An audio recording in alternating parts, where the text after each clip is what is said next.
Hasil survei Laboratorium Suara Indonesia (LSI). Survei yang dilakukan pada 17 hingga tanggal 26 April tahun 2021 ini mencatat persepsi masyarakat generasi milenial dan Z terhadap para Menteri Presiden Joko Widodo terkait kinerja dan implementasi programnya. Berdasarkan jawaban 1.820 responden di 34 provinsi, mayoritas menyatakan kinerja dan program Menteri Koordinator Perekonomian, Airlangga Hartarto paling mereka rasakan.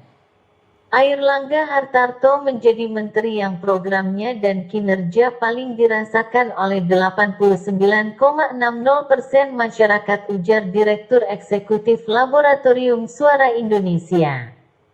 Dan di urutan kedua adalah Menteri Sosial, Tri Risma Harini. Di urutan kedua Tri Risma Harini sebagai Mensos, di mana 78,2% responden menyatakan program dan kinerja sangat dirasakan masyarakat.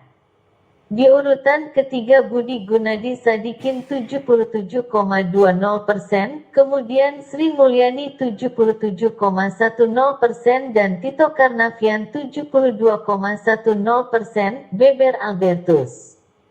Adapun, untuk menteri yang berada di urutan ke-6 adalah Kepala Badan Intelijen Negara, BIN, Budi Gunawan 70,20%, disusul Jaksa Agung ST Burhanuddin 68,90%, Menteri ESDM Arifin Tasrif 60,60%.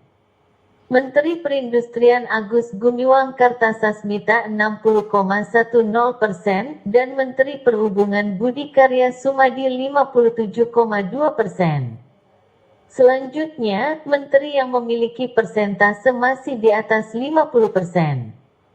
Di antaranya Mensesnek Pratikno 56,20%, Menteri Agama Yakut Kolil Koumas 55,2%, Menteri BUMN Erick Thohir 52,7%, dan Prabowo Subianto 51,7%. Nama lainnya mendapat persentase di bawah 30%, sementara untuk popularitas partai politik ketika responden ditanyakan pengenalannya terhadap parpol, maka hasilnya partai yang saat ini paling dikenal oleh milenial merupakan partai-partai lama seperti PDI Perjuangan sebesar 97,1%, Partai Golkar sebesar 96,6%. Partai Gerindra 81,4%, Partai Demokrat 80,6%, PKB 79,2%, PKS 73,8%, PAN 67,5%, PPP 61,8%, dan Partai Nasdem 61,4%. Sedangkan partai yang kurang begitu dikenal oleh generasi Z dan Y adalah Partai Hanura 30,4%, PSI 20,7%, Partai Berkarya 16,2%, PKPI 15,4%, dan Partai Garuda 12,3%. Tingkat pengenalan generasi Z dan Y terhadap masing-masing partai politik berbeda. Hal ini tampaknya berpengaruh terhadap tingkat elektabilitas parpol saat ditanya jika pemilu digelar hari ini parpol mana yang akan dipilih secara spontan, maka pilihan dari 1.820 generasi Z dan Y, maka tingkat elektabilitas setiap parpol adalah sebagai berikut. PDI Perjuangan 18,30%, Golkar 17,8%, Gerindra 10,2%, PKB 6,2%, Nasdem 5,8%, PKS 4,3%, Demokrat 3,6%, PAN 2,1%, PPP 2,1%, PSI 1,7%, Garuda 1,1%. Dan lainnya di bawah 1%, sementara yang tidak memilih 23,4% saat dilakukan simulasi partai politik yang akan dipilih generasi Z dan Y jika pemilu digelar saat ini dengan disebutkan nama. Partai-partai politik sepertinya tingkat pengenalan parpol di pikiran generasi Z dan Y adalah parpol pertama yang teringat ketika generasi Z dan Y diminta untuk menyebutkan parpol yang akan dipilih. Jika pemilu digelar hari ini, semakin kuat sebuah nama parpol di pikiran generasi Z dan Y. Semakin mungkin generasi Z dan Y memikirkannya pertama kali.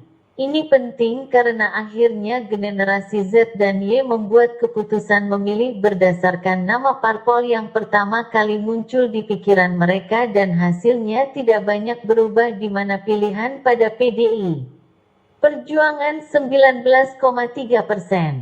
Golkar 19,20%, Gerindra 11,1%, PKB 6,30%, Nasdem 6,90%, PKS 4,60%, PSI 3,80%, PPP 2,60%, PAN 2,20%, Hanura 1,20%. Garuda 1,20% dan lainnya di bawah 1% dan yang tidak memilih sebanyak 15,7% dalam survei ini, jumlah responden 1.820 orang. Margin of error dalam survei ini sebesar tanda kurang lebih 2,3% dengan tingkat kepercayaan sebesar 95%. Survei dilakukan dengan cara wawancara via telepon dan atau aplikasi video call WhatsApp.